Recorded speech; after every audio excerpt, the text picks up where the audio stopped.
Students, today's class for class 11th chapter कर रहे हैं हम 9 एपीजीपी से रिलेटेड है, सीक्वेंट एंड सीरीज इसका नेम है। और हम जो कर रहे हैं इस वक्त टॉपिक इन दिस लेक्चर हम जो है 9.3 एक्सरसाइज कर रहे हैं। 9.3 एक्सरसाइज में भी जो हम कर रहे हैं क्वेश्चन नंबर 4 तक हम कर चुके हैं, जिसमें प्रीवियस लेक्चर में मैंने आपको बताया था कि एक जीपी क्या होती है, a r square and so on, और एन टर्म होती है ए आर एन माइनस 1।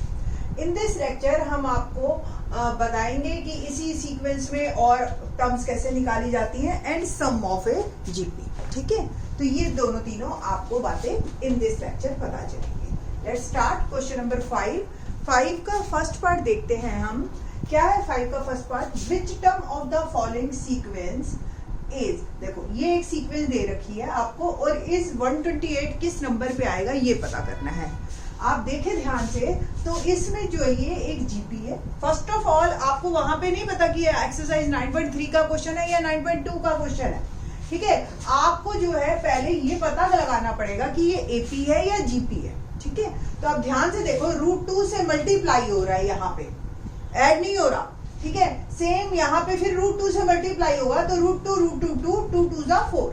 ठीक है, तो दैट्स इससे ये डिसाइड हुआ कि ये एक जीपी है। ओके, अगर ये जीपी है तो ए क्या है 2 और आर क्या है रेशो। ठीक है, आर निकालने के लिए हम A2 by A1 करते हैं, second term divide by first term. Okay, now second term is 2√2 and first term is 2, so the ratio become √2। अब ये 128 क्या है? ये है आपका nth टर्म और आपको निकालना क्या है? What we have to find which term of the following, तो n we have to find.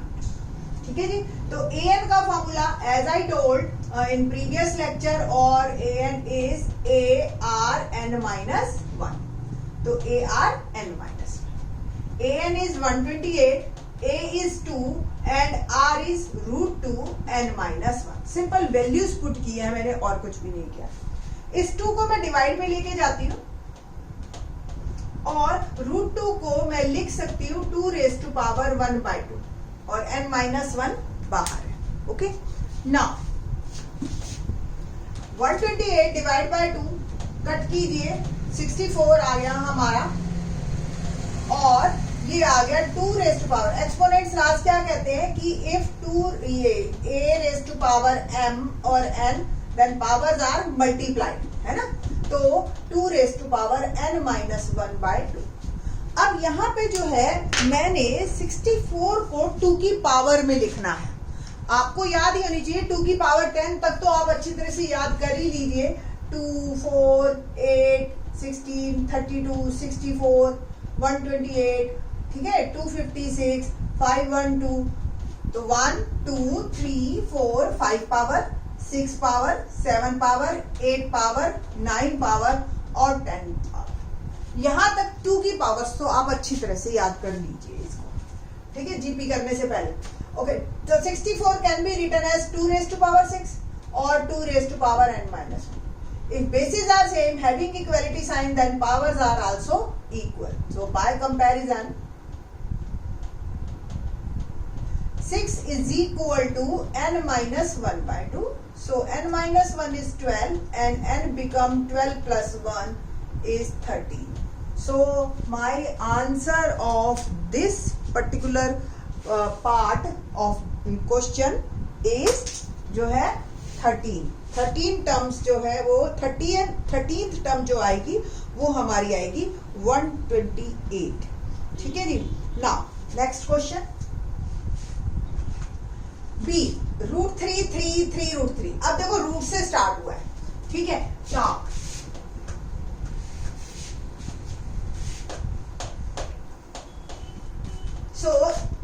ये भी एक जीपी है जिसकी फर्स्ट टर्म a √3 है और रेशो हमने कैसे निकालते हैं A2 by A1, तो 3 by √3।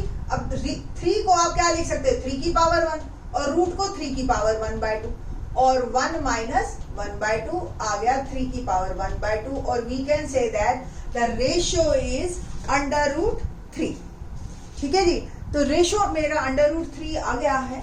तो nth टर्म क्या है an is 729 an we know that a are n minus 1, 721, a is root 3, r is also root 3, n minus 1.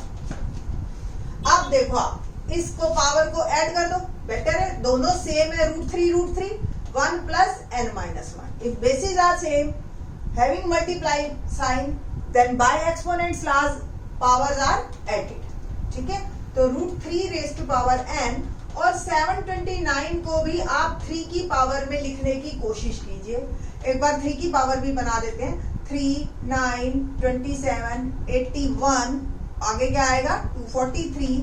ठीक है, 729, तो 6 पावर तक तो एटलीस्ट याद रखिए आप. 1, 2, 3, 4, 5, 6. तो 729 can be written as 3 raise to power 6. Okay, now ये रूट 3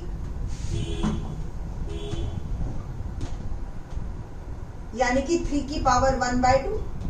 लास्ट टाइम भी, लास्ट पार्ट में भी हमने ये किया था, n/2 हो जाएगा और ये 3 raise to power 6. So by comparison 6 is equal to n/2 और n आ गया हमारा 6 2 जा 12.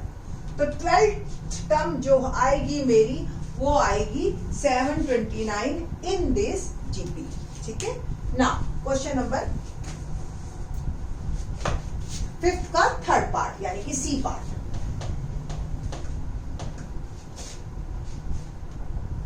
यही से स्टार्ट करते हैं. आपको दिख रहा होगा कि here a is 1/3, first term 1/3 है, and the ratio is a2 by a1 यानी कि 1/9 डिवाइड बाय 1/3, और वी कैन से दैट 1/9 और डिवाइड बाय 3/1, और वी कैन से दैट 1/3. ठीक है, रेशियो भी क्लियर है. अब an क्या है, 1/19683. ठीक है जी, तो an का फॉर्मूला क्या होता है, ARn minus 1. ARn-1, so a is 1/19683 और a is 1/3 and r is 1/3 raised to power n minus 1. Once again powers are added, तो 1/3 raise to power 1 plus n minus 1 और 19683 को 1/3 की पावर आप क्या लिख सकते हो, देखते हैं. 3 की पावर हमने 6 तक लिख ली थी. 3, 9, 81 है ना, sorry 27 and then 81 and 243 and 729. 729 को 3 से कीजिए तो 3 9 27, 2187 और एक बार फिर 3 से कीजिए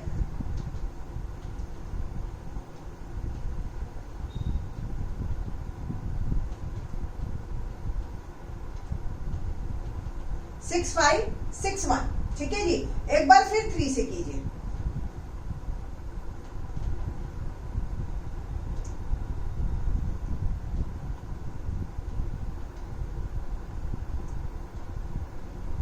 वन 9683 सेम नंबर आ गया हमारा. तो क्या क्या पावर चलेंगी, 1 2 3 4 5 6 7 8 और ये 9.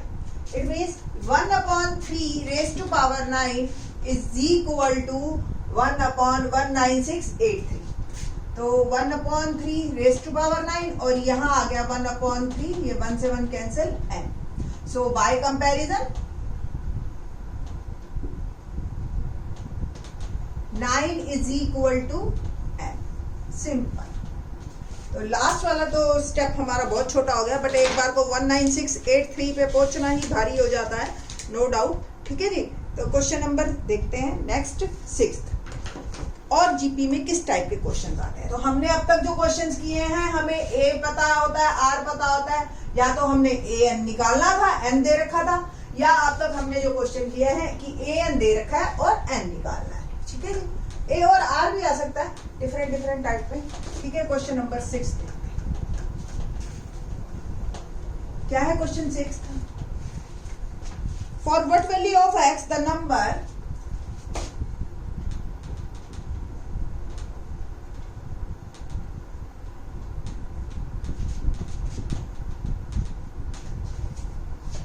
-2/7 x और -7/2 r इन जी। ये तीनों नंबर जीपी में है, हमें गिवन है, हमें x की वैल्यू बतानी है। अब आप देखिए, अगर ABC जीपी में हो, पहली कंडीशन मैं बता रही हूँ, एक इजी मेथड भी बताऊंगी। अगर ये तीन नंबर जीपी में है, it means B/A is equal to C/B, this upon this equal to this upon, ratio should be same. तो B square is equal to AC, simple. तो जो मिडिल टर्म है उसका स्क्वायर इन दो के प्रोडक्ट के बराबर होता है। या तो अगर आपको ये याद हो तो देखो, -1 1 हो गया और x आ गया प्लस माइनस। अगर आपको ये याद नहीं रहता पॉइंट, नो प्रॉब्लम, आप क्या करो, these three numbers are in GP, so A2/A1 is equal to A3/A2। Simple, फार्मूले की जगह आप डायरेक्ट ही फार्मूला लगाइए, -2/7 और -7/2 upon x, cross multiplication, simple, और आप फिर वहीं पहुंच जाएंगे जहां पे आप थे, -2/7 इंटू -7/2 1, और देखो स्क्वायर 1 आया तो प्लस -1। आपको ये क्लियर होना चाहिए कि x की वैल्यू 1 से भी ये जीपी बनेगी और -1 लिखोगे तो भी ये जीपी बनेगी, ठीक है। तो ये दोनों केसेस में ये ट्रू रहेगा आपका। तो यहाँ पे हमारा क्वेश्चन नंबर 6 जो है वो कंप्लीट होता है। क्वेश्चन नंबर 7 देखते हैं। 7th ऑनवर्ड्स जो हमारे क्वेश्चन है वो है हमारे सम ऑफ n टर्म्स पे, ठीक है। तो सम ऑफ n टर्म्स हम जो है नेक्स्ट लेक्चर में करेंगे। थैंक्स।